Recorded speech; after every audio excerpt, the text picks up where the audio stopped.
Tu peux trouver tout ce que tu veux sur Internet. Des vidéos, des photos, des informations. Tout est disponible. L'accès à l'information devient de plus en plus facile, donc il est impossible que quelque chose soit inaccessible. Mais malgré la quantité des contenus disponibles, il existe plusieurs vidéos que l'on peut trouver très difficilement, voire même que sur le Deep Web. Ces vidéos-là, tu ne peux pas y accéder en cherchant simplement sur Google. Aujourd'hui, je vais te parler de 7 vidéos réelles que tu ne trouveras jamais sur Internet.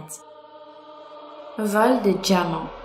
En février 2013, des voleurs armés déguisés en policiers ont réussi à voler 120 colis qui contenaient beaucoup de diamants à l'aéroport de Bruxelles. Ces diamants valaient environ 50 millions de dollars et ce vol a été considéré comme l'un des plus grands vols de bijoux de l'histoire. En fait, peu avant 20 h, 2 véhicules noirs équipés de gyrophares bleus ont forcé la clôture d'un chantier et ont pénétré sur le tarmac de l'aéroport. Ils se sont arrêtés devant un fourgon de transport de fonds au pied d'un avion qui s'apprêtait à décoller. Les passagers qui étaient à bord de l'avion au moment du vol n'ont, selon le pilote, rien vu, rien entendu.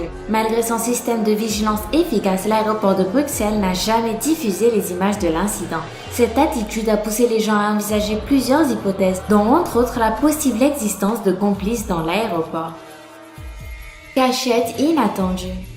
Nous sommes le 6 avril 2014. 3 mois auparavant, Closer avait révélé une liaison entre François Hollande et Julie Gaillet. Ce jour-là, le marathon de Paris perturbe fortement le trafic dans la capitale française et la voiture du président de la République est bloquée porte d'Auteuil. Afin de ne prendre aucun risque avec la sécurité de François Hollande, son personnel de sécurité appelle la préfecture de police de Paris. Une vingtaine de fonctionnaires qui veillent en permanence sur les 5000 caméras vidéo de la police parisienne zooment alors sur le cortège présidentiel. Et devinez ce qu'ils voient. Ils voient apparaître en grand format sortant d'un buisson François Hollande et Julie Gaillet. Mais que faisait-il donc derrière ce buisson? Mystère et boule de gomme. Vous ne verrez jamais cette vidéo sur Internet car toutes les copies des images de surveillance ont été récupérées et mises à l'abri dans un coffre-fort.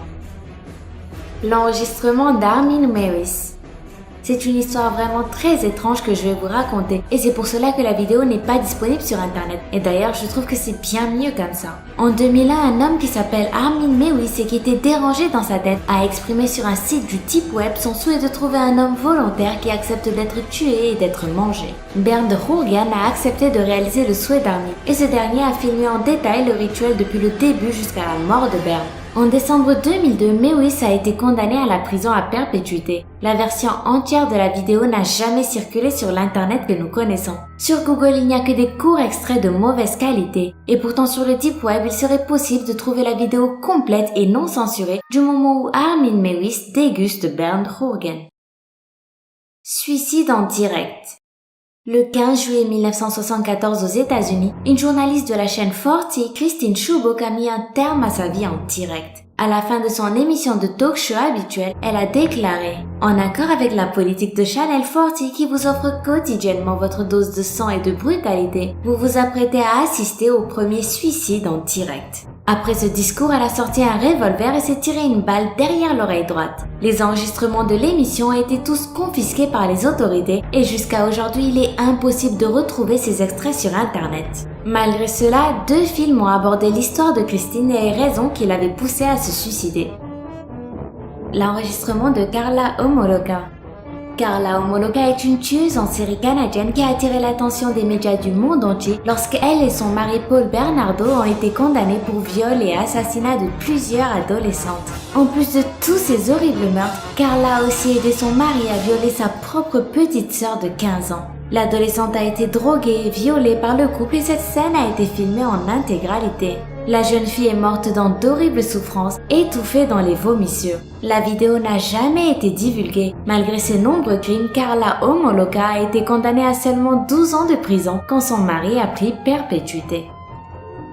La mort de Steve Irwin. Vous avez sûrement déjà vu une vidéo de Steve Irwin. Il était connu mondialement pour son rôle de chasseur de crocodiles dans son émission The Crocodile Hunter. Malheureusement, en septembre 2006, le chasseur a été attaqué par une raie durant le tournage d'un documentaire. Le réalisateur de ce documentaire a été le seul témoin de cet incident. Il a déclaré à une chaîne de télévision australienne que la scène était très choquante et que les blessures d'Irwin étaient très graves. Cette vidéo existe toujours, mais les images ne sont pas divulguées suite à une demande de la famille de la victime. Fusillade en école primaire. Le 14 décembre 2012, Adam Lanza fit irruption dans l'école élémentaire de Sandy Hook et ouvrit le feu sur des membres du personnel ainsi que sur une classe. 20 élèves âgés de 6 à 7 ans furent tués ainsi que 6 adultes en plus de sa mère. Ensuite, le jeune homme se suicida. Le système de surveillance de l'école avait tout sur caméra mais a tout remis à la police. La vidéo de l'incident n'a jamais circulé sur Internet et les autorités américaines n'ont jamais abordé les raisons de ce massacre. C'était cette vidéo réelle que vous ne trouverez jamais sur Internet. Si ce style de vidéo vous plaît, n'hésitez pas à vous abonner et à mettre un petit pouce bleu juste en dessous de la vidéo. Moi je vous dis à demain, même heure, même chaîne pour une nouvelle vidéo. Bye bye!